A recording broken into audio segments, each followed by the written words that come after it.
China has released a report claiming that the area around the Scarborough Shoal that it controls in the disputed South China Sea is of excellent environmental quality.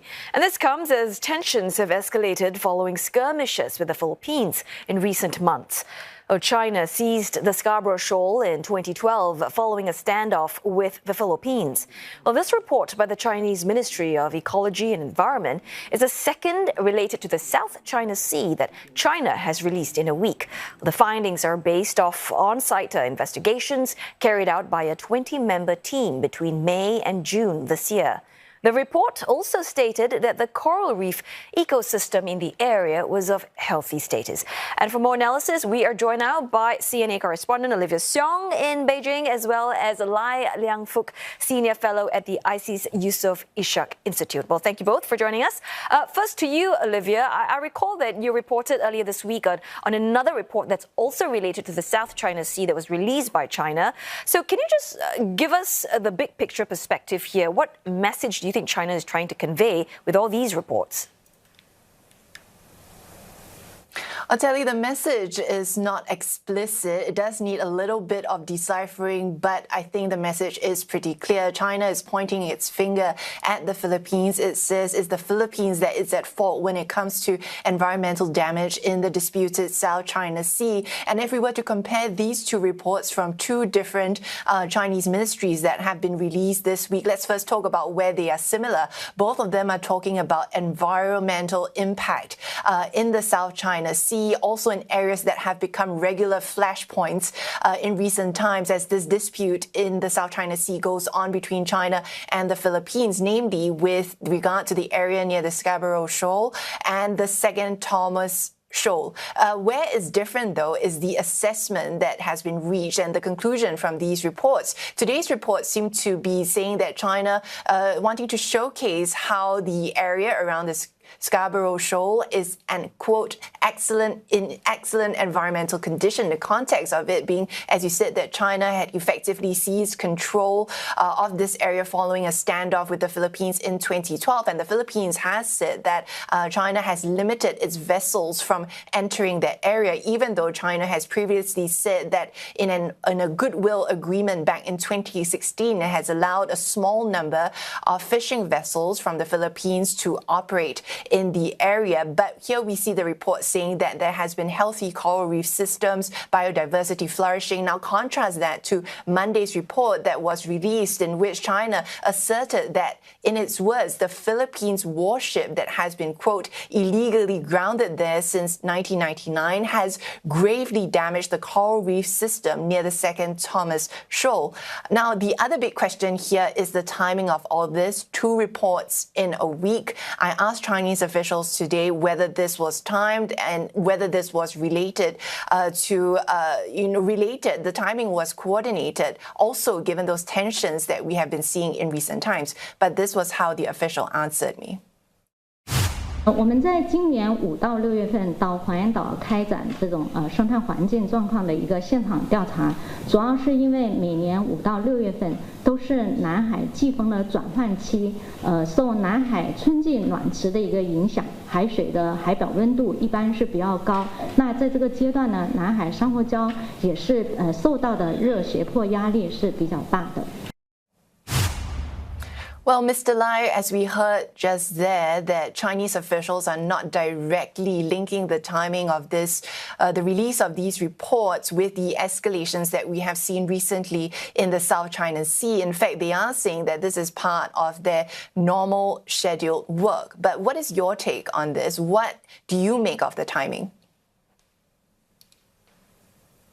I think it's very significant because it comes after the Philippine Coast Guard released satellite images and footages sometime in May, which they asserted, which showed that there was severe environmental degradation in terms of the marine life as well as waters surrounding the Scarborough Shoal. And in particular, in that report that was released, the Philippines highlighted the overfishing of giant clams, which is of particular concern to the Philippines because As you mentioned, the year 2012, it was in 2012 that year that the Philippines authorities actually wanted to board and detain some Chinese fishermen for fishing, in their view, illegally in the area. And one of the catch of these Chinese fishermen was giant clams. So fast track to today, we are revisiting this issue. And therefore, I think that the timing of the reports released by the Chinese side, 2 reports in less than a week, is in my view, rather unusual. So, so Mr. Lai, we hear that you're saying the timing is rather unusual. And at this point as well, they choose to focus on the environmental aspect at this point. So how do you see this fitting into its South China Sea strategy or its playbook? I think in terms of the approach that I see, China is using various means or tools at its disposal to try to counter the Philippines. And in this case, the release of the 2 reports is intended to counter the Philippines' accusation that there is severe environmental degradation surrounding the Scarborough Shoal. And in one of the earlier reports, they pointed out that there is severe environmental degradation, in fact, in the waters surrounding the Sierra Madre, which is at the Second Thomas Shoal.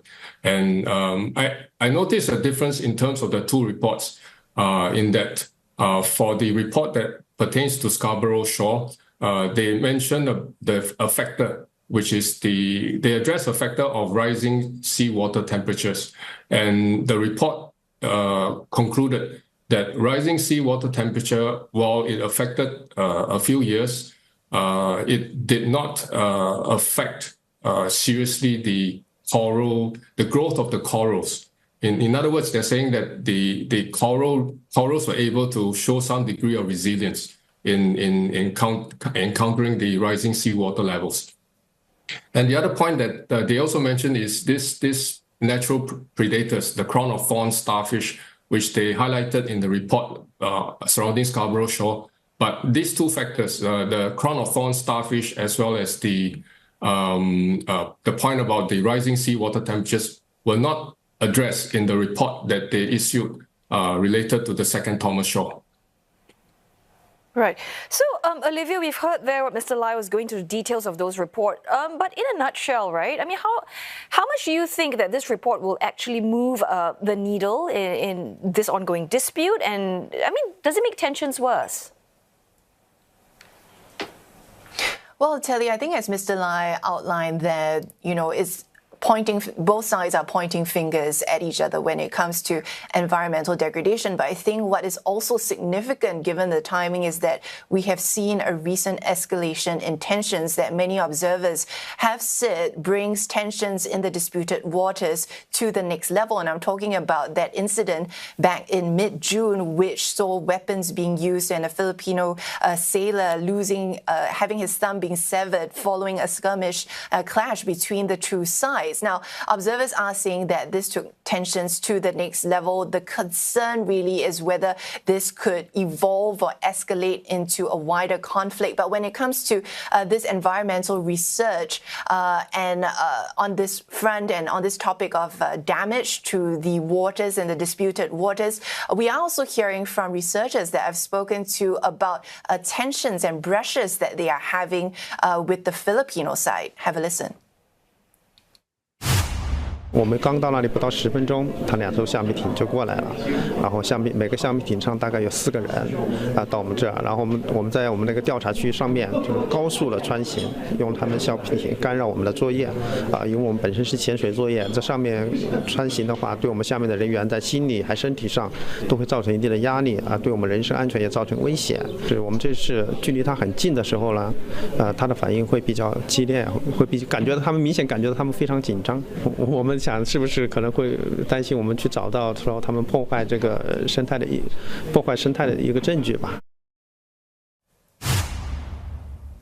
But at the same time, we have also seen other actions from China. We know that it's docked its largest Coast Guard vessel near the Scarborough Shoal over the weekend, dubbed the monster ship by the Philippines, also escalating tensions, even as we had seen high-level talks between China and the Philippines just last week, where both sides agreed to try and de-escalate tensions. So how all this will play out, observers are concerned that a small skirmish may turn into something bigger and more concerning for the region. Arteli. Well, let's hope that's not going to happen. Well, thanks so very much to our correspondent, Livis Jong in Beijing, as well as Lai Liangfuk, Senior Fellow at the IC's Yusof Ishak Institute for your insights.